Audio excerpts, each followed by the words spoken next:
Moments. Look out the window. It's raining again, said Belgu, lifting his cup of lemonade indifferently. I get really bored when it rains, he added, turning to Sarah. Yes, I see a fine, warm summer rain. The millipede smiled. So when it rains you decide to be bored? What's there to decide? I can't stop the rain. You can stay bored or choose to do something about it. Okay. I'm already tired of being bored and I'd like to do something about it. So, what now? Oh, it's a matter of choice then. Well, maybe we could play Finish, Tell and Guess? I don't know that game. Belgu shook his head. Would you like to learn? Sure, it sounds better than waiting for the sun, replied the cat enthusiastically. Great. The game goes like this. I say a sentence and you finish it and tell a short story. Then we switch roles and at the end we guess whether the stories are true or not. Sounds interesting, Belgu said after thinking. Can I go first? Sarah nodded, sitting down on the carpet, and then said, All right, finish the sentence. If summer could speak, it would...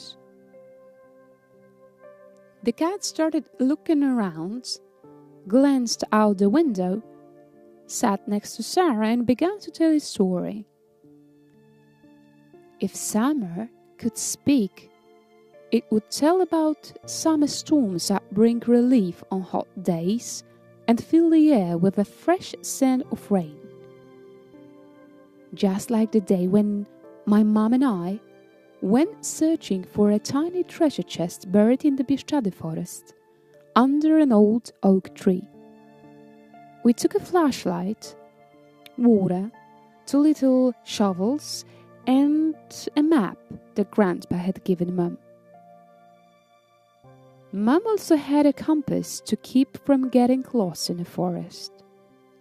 I wonder why, since she knew the forests so well. She showed me how to use the sun's position in the sky to estimate the time before dusk. It's good to know when to turn back to make it home in time. She also taught me that moss, as a plant that avoids intense sunlight, grows most intensely on the northern side of a tree trunk. She made me realize that the forest teaches us to pay attention to every detail, because even though everything seems very similar or the same, nothing is exactly like that. The tree trunks have different angles relative to the ground. The paths are trampled differently and the density of trees changes with each step. Just like the variety of birds that Mom can recognize by the songs. We wandered for about 3 hours before we came to a clearing hidden in a forest. In the middle of it stood the oak, and next to it, the embers of a campfire were still smoldering, surrounded by a high pile of stones. She told me that campfires bring smiles to the people gathered around them, that you can roast sweet marshmallows there, and that it's a wonderful way for people to come closer together.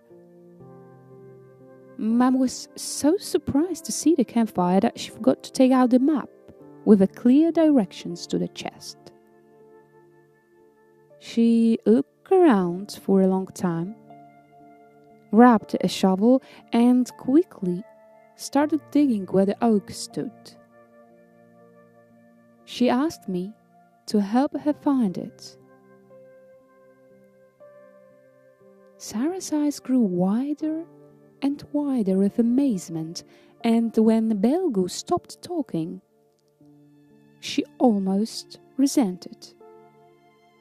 The cat, however, waited for her story to be told. Come on, now it's your turn, Sarah. Finish, tell, and guess. If the sea could speak, it would, he asked, turning to his friend. After a long moment, Sarah began to tell her story, seeing that the cat wouldn't budge in his desire for her to finish story about the chest under the oak in the forest. If the sea could speak, it would tell about the gentle sound of waves that rocked us on the sea during a 7-day cruise on a ship.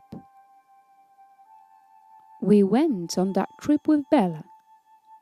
On the 4th day, the captain decided to stop in a coastal zone, a place that you could rarely see swimming dolphins.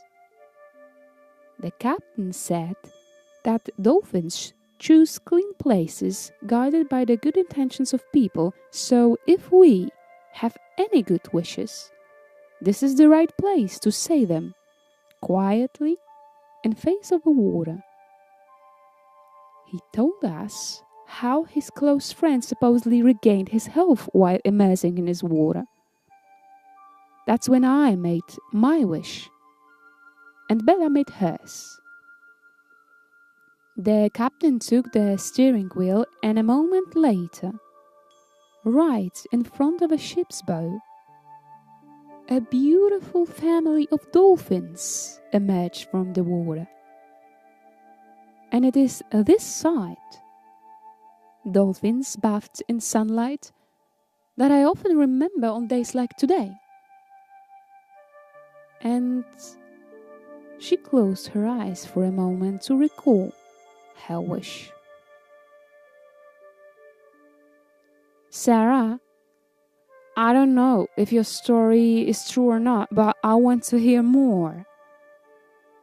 And thank you, Rain, he continued, looking out the window, for boredom that doesn't have to be boring at all. The sky had turned a light blue and white. It became warm and pleasant. If summer could speak, it would tell of pleasant days spent in meadows where children run barefoot and laugh without worries, of exceptional nights under a starry sky, of looks filled with emotions. Summer would also say that nothing is given to us forever. Not boredom, not health, not creativity in making up stories. It would also tell of moments frozen in time that stay in our memories forever. Like now, exactly in this moment, when Belgu smiles at Sarah and she returns the smile, asking how many more raindrops will fall to hold on to this moment for longer. Sarah walks to the window and, looking at the raindrops gently touching the windowsill, asks,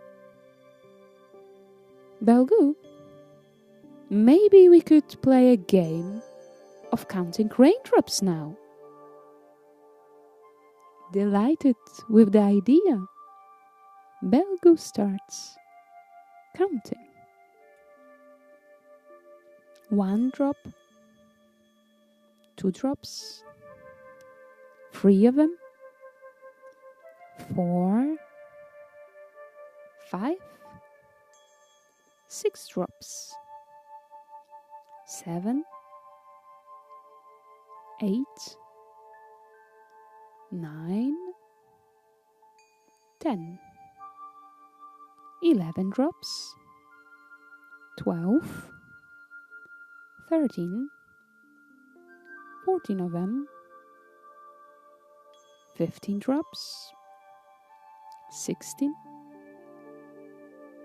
17, 18, 19, 20, 21, 22 of them, 23 drops, 24, 25, 26, 27 of them, 28 drops, 29, 30, 31, 32, 33 of them, 34, 35, 36, 37, 38, 39 of them, 40, 41, 42, 43 of them, 44, 45, 46 of them, 47, 48, 49 drops, 50, 51 of them, 52, 53 of them, 54,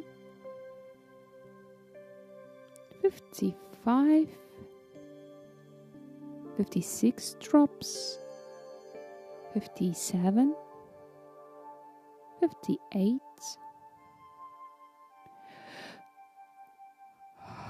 59, 60, 61, 62 of them, 63, 64, 65 of them, 66 drops, 67, 68, 69, 70, 71, 72 of them, 73, 74, 75 of them, 76, 77, 78, 79 drops, 80 drops, 81, 82 of them, 83, 84, 85, 86, 87, 88, 89 drops, 90, 91, 92, 93 of them, 94, 95, 96, 97,